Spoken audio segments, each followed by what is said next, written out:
whatever it is, it happened twice. Sorry, kids. Don't know what that was all about. Let's try this again. And again and again. I think we're live. Sorry about that. Wait and see if anybody comes back here for just a minute. Jeepers.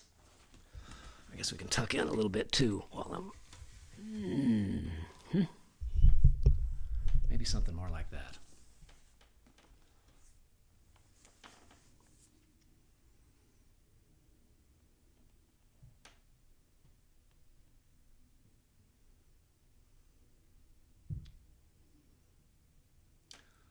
Hello, your old pal Stevie Coyle here. 4 people are online apparently. Hey, Bob Faden, nice to see you, thanks. This is the 3rd attempt. I don't know what's going on in the ether today. The stratosphere is not complying with my requests for Wi-Fi connection. And if you're online, please do say hello. If you got any comments or questions, fire them at me as well. If I don't know the answer, I'll make up something really convincing. No, I won't. I'll research it for you. But welcome to the 3rd attempt at a webcast, the Friday Noontime-ish webcast from Mighty Fine Guitars in Lafayette, California. Thanks for tuning in. This webcast is not happening very close to noon anymore, of course, because the governor gives a report at noon every day, and folks tend to hunker around the radios to listen to what the hell is going on in the state now. And I'd like to wait until the headlines go past and we get down to the, whatever else gets discussed. Previous assignations, perhaps, which is a remarkable story as well. This is all about guitars. Hey, John Kressich, nice to see you. David Evans Saul, good afternoon. Good afternoon. Nice to see you. Matthew Magner, how are you, Matthew? Terrific. Great. Good to see you, fellers. All right. Today, I wanted to feature just a couple of guitars, which is kind of the new thing around here, is instead of showing a ton of guitars, just 2. And today in particular, I wanted to show you a Collings guitar. And I think if you've heard the story before, like 5 minutes ago, in the middle of which the signal ran out, forgive me. I'm a big Collings fan. I played a Collings for many years on stage with a band I was with called Menudo.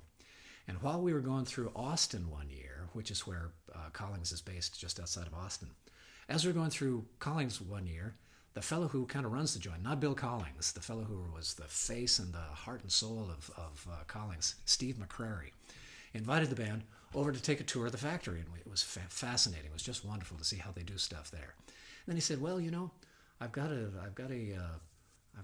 alternative motive here. I'd like you fellas to come upstairs with me and play some instruments." So we did.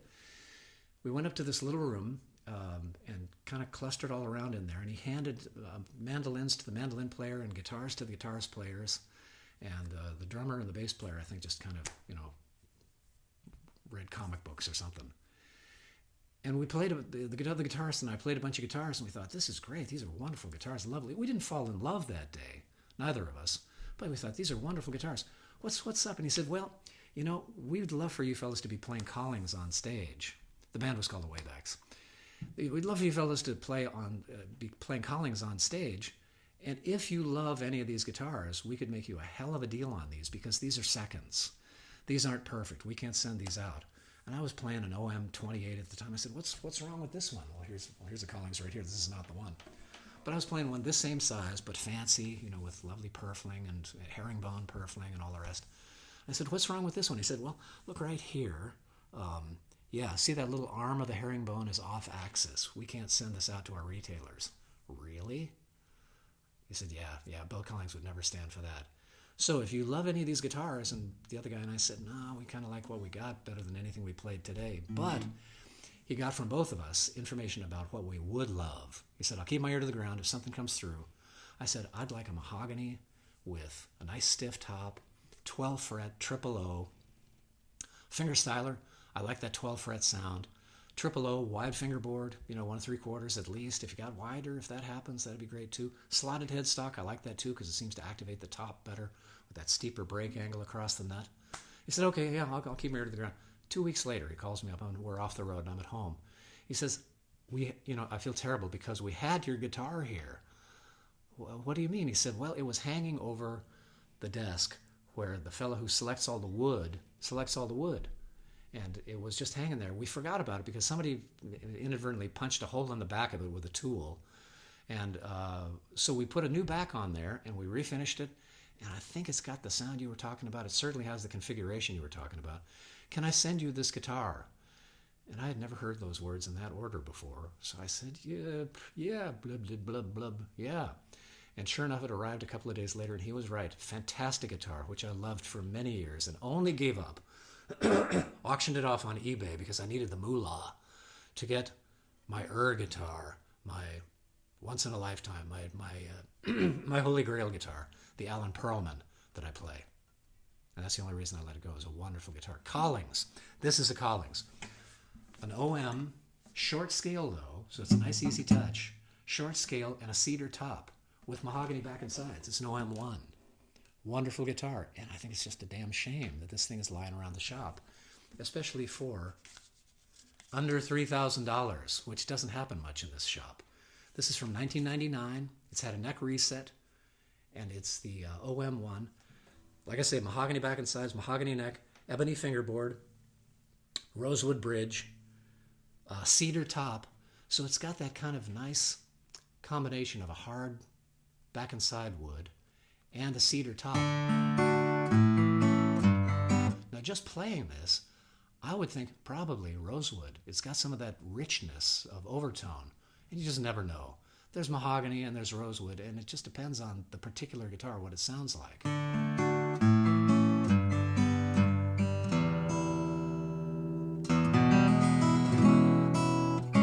Can you hear that?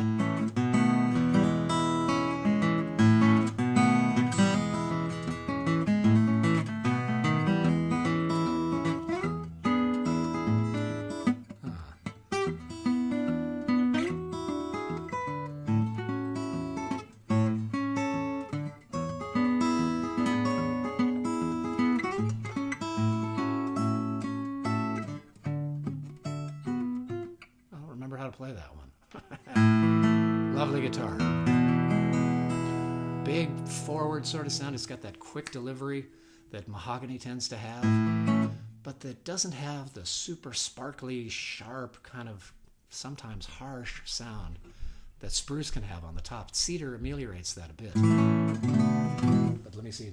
Catch up with your comments and questions and hellos. Hey, Jim Haverkamp, Matthew Magner, you came back. Thank you very much. Very good. Mike Stevens, Tony Vale, very good. All right, then. Well, then, like I say, this is a Collings. And these guys started off kind of with the same ethos that a lot of companies start off with. Let's out Martin. And in a lot of ways, for a long time there, I think they kind of did. A small shop, lots of individual hand-built guitars, individual attention to lots of guitars, and mandolins, and now electric guitars, and just a wider range than they used to offer for many years ago when that offer came to me. Was that 20 years ago? Whew. A man my age shouldn't be able to say 20 years ago and remember it. But there you are. There I am. Here we are.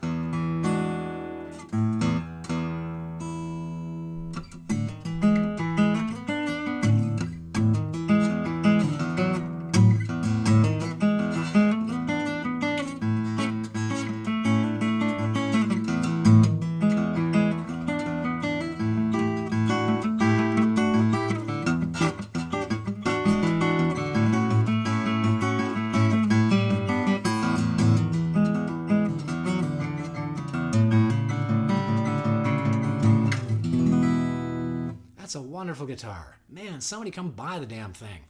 $27.50 for a Collings that sounds this good.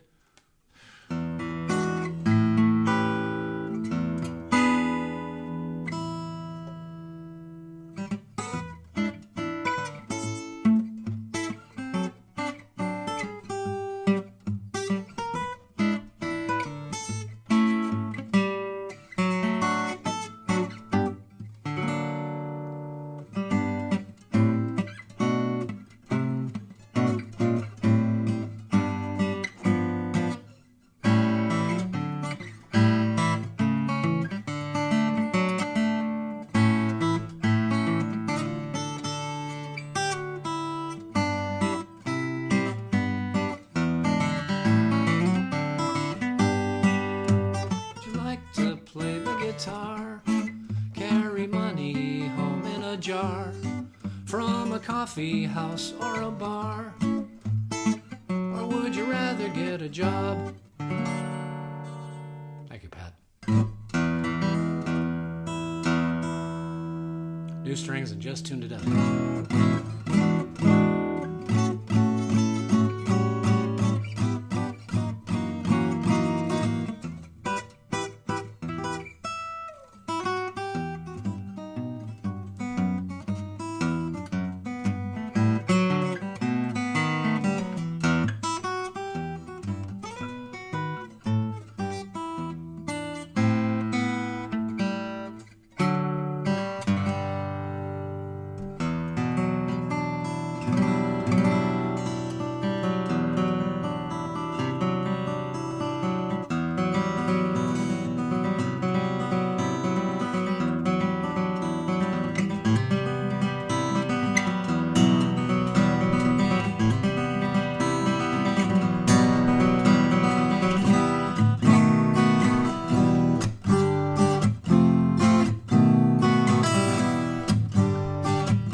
Come by it, please.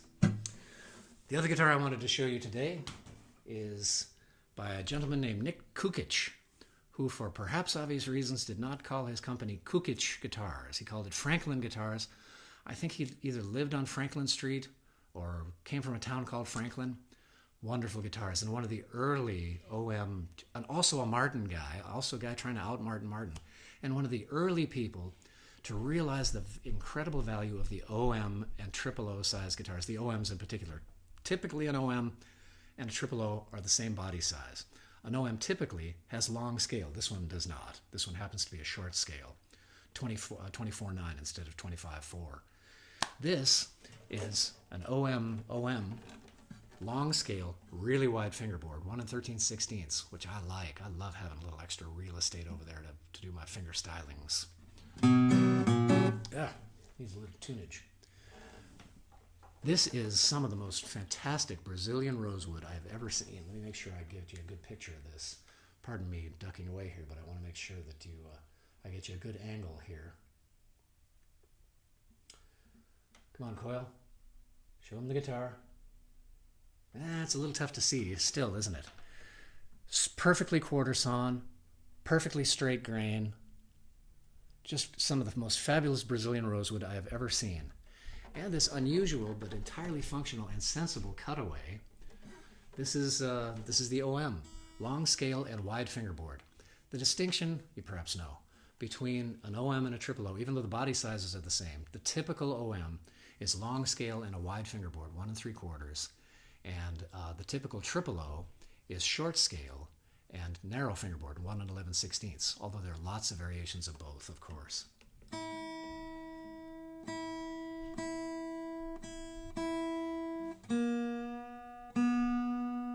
Everybody, sing along.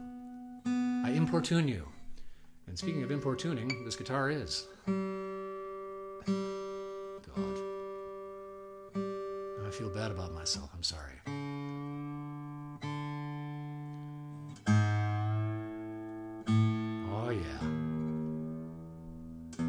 I think this one has probably not been played in 5.5 months since we all became lepers and all went indoors and are scuttling around in the shadows.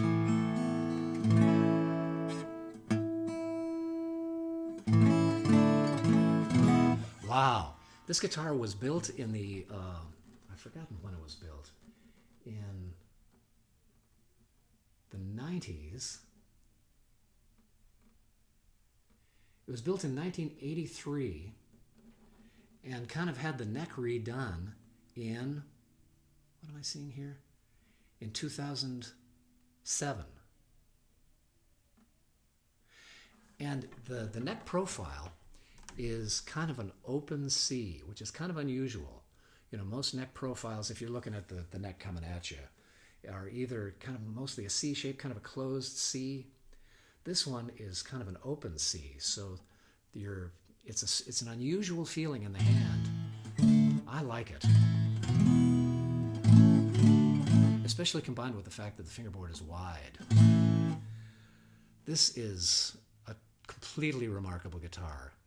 If you need something that's truly astonishing, this Nick Kukic Franklin guitar might be for you. Really complex, really sophisticated overtone stack.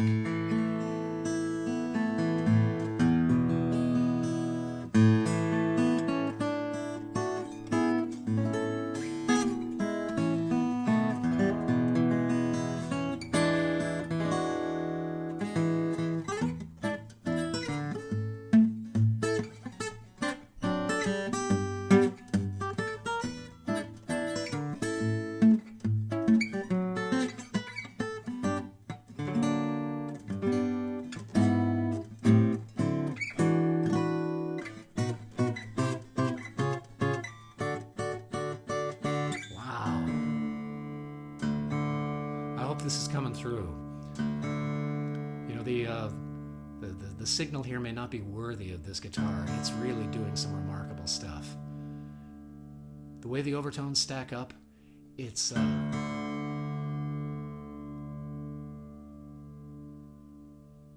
sustain is astonishing. You can hear the overtones cancel and pick up and cancel and reinforce and cancel and reinforce, and it kind of swirls around and keeps itself going. So for alternate tuning types, Glenn Barker, are you there? For alternate tuning types,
here are the dates. I read them wrong. Originally built in 1988, Nick Kukic was one of the early guys to realize that the OM was kind of the do-it-all great guitar. So he started building OMs way back then, even while Martin was in the middle in 1988 of making lots and lots of dreadnoughts and lots of big guitars and kind of branching out into stranger zones. He said, no, he and then Eric Schoenberg around the same time said, no, best guitar Martin ever made was the OM. You bet. So they started, Eric and Dana Bourgeois started building guitars, and so did Nick Kukic out there in the Midwest in one of those M states, Michigan or Minnesota or one of them M's. And boy, oh boy, the guitar originally built in 1988 and then redone in 2016. My mistake. I read that tag wrong.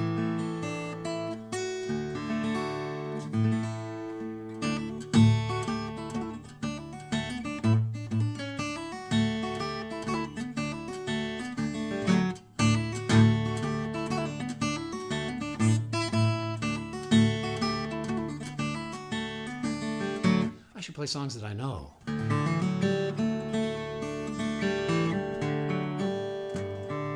me catch up with your comments and questions. Shucks, sorry about that. I kind of get into it, you know. All right. Oh, smaller than 1 3/4? Yeah. Do you know, it's not always, I have to say, it's not always just the width of the neck that accounts for comfort in the hand. It can be the neck profile as well. 1 3/4 is kind of finger styly stuff. 1 11/16, you'd probably want a triple O instead of an OM, because the typical OM is going to have 1 3/4 across the thing there. Mike Stevens, that's for you. John Tracy, Kevin Kurt, hey, there you go. Lichtensteiner, nice to see you. Very good. Larry Pattis, hello there. Wonderful guitarist. Good heavens. John Wittenberg, very good. Ugh, the video keeps going out. Oh, I don't think that's me. Somebody might be stepping on the cord between here and there. Bastards. Daria, nice to see you. Hi, Daria Kriegs. Hello, Didi.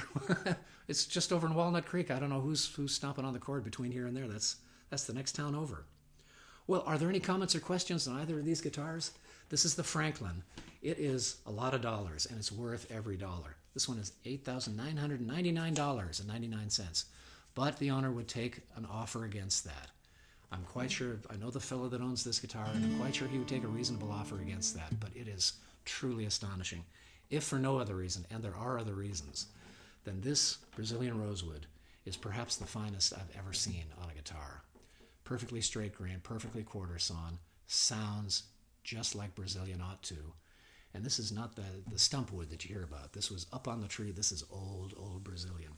Very unusual cutaway as well for those folks that go up and play the meedly notes way up high there. I don't find myself up there too much, but... How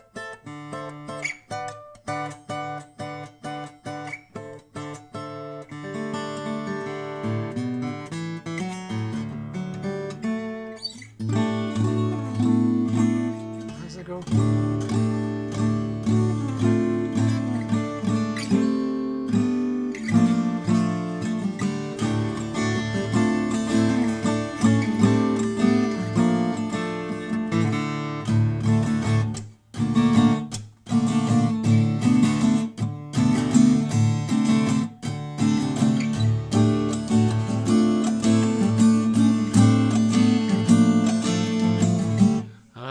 Back, except 1 tablespoon. This is the Franklin. That's the Collings. Let me check and see if there are any comments or questions. If not, I'll bug out and not overstay my welcome as I usually do. Thank you for tuning in. This is Mighty Fine Guitars. Take a look at the website. If there's anything you'd like me to play next time around, shoot me a little note off the website. For whatever reason at the moment, Stevie@mightyfineguitars.com is working every other time. A lot of folks are getting bounces off of that. You can always reach me at steviecoyle@gmail.com instead of Stevie@mightyfineguitars.com. Try them both. If there's any interest in any of these guitars are getting shipped out. I've got all these shipping boxes that are full of guitars that are going out. Guitar sales are still happening, even though the shop is, for all intents and purposes, closed. For appointments, though, make an appointment with me. I'll seat you comfortably outside on the beautiful picnic tables we have right outside here and bring out guitars that you want to play. And bring them back in and stick them in a corner to let any microbes die off, fall off, that they may have acquired in either of us handling them. And if you love a guitar, buy it. If you don't, no harm, no foul. But that's how guitars are getting sold in the shop here. Online, though, people are just up and buying them off the website or contacting me and saying, you know, what can you tell me about this guitar or that guitar? I'm interested in this or that. We do a little Skype session, a little FaceTime, a little Zoom, whatever. Skype is best for sound, though, I've found. And sometimes people buy guitars that way. I'm also giving guitar lessons. Yes, I do teach beginners. I love working with beginners in particular because you folks make bigger jumps than more advanced folks. Totally fun to work with them, too. But I don't mind working with beginners at all. Fingerstyle, I can teach, you know, a whole bunch of stuff, and to a reasonable level, you know, advanced, intermediate, most other types of guitar I can teach as well. So hit me up. I give lessons. Hours are 85, half hours are 45, but the thing that increases the value is at the end of each lesson, we take 5 minutes out, or extend 5 minutes. I'm not doctrinaire about time, unless I'm backed up against another lesson, which sometimes happens too, of course. At the end of the lesson, you get a little video, a tightly condensed little video of whatever it is we went over in your lesson. And you get to keep that and work with it forever. And so not only are you taking lessons, you're building up a video library of stuff that you can keep on hand and keep referring to. All the stuff we go over in your particular lessons. So, 85 for hours, 45 for half hours, hit me up. It's the way things are done nowadays, and I'm giving lots and lots of lessons. My chops are up. My teaching chops are way up. So, hit me up on that front. I do little concerts on Monday nights and Thursday afternoons. Monday nights at 7:30 Pacific time, Thursday afternoons at 1:30. Those are little half-hour shows. Instead of featuring guitars, I kind of play music and stuff. So, hit me up online. I'll look forward to seeing you. Let me check and make sure there's no outstanding questions that need to be addressed. Hey, Fred Holmes. There's my dear pal. Hi there. Oh, thank you, Daria. Thank you. Yeah, Larry, this guitar is really something. You know Nick's guitarist, Larry Pattis. Wonderful guitarist. Check him out. Run on over to his page when you're done here. Check out Larry Pattis. Lovely guitarist. And Daria, all the way from Germany? Really? Or are you in Walnut Creek? Or did I read something wrong? Hey, Michael Kubik, Salinas, excellent. Go Cowboys. Video's good. Hey, Bunny.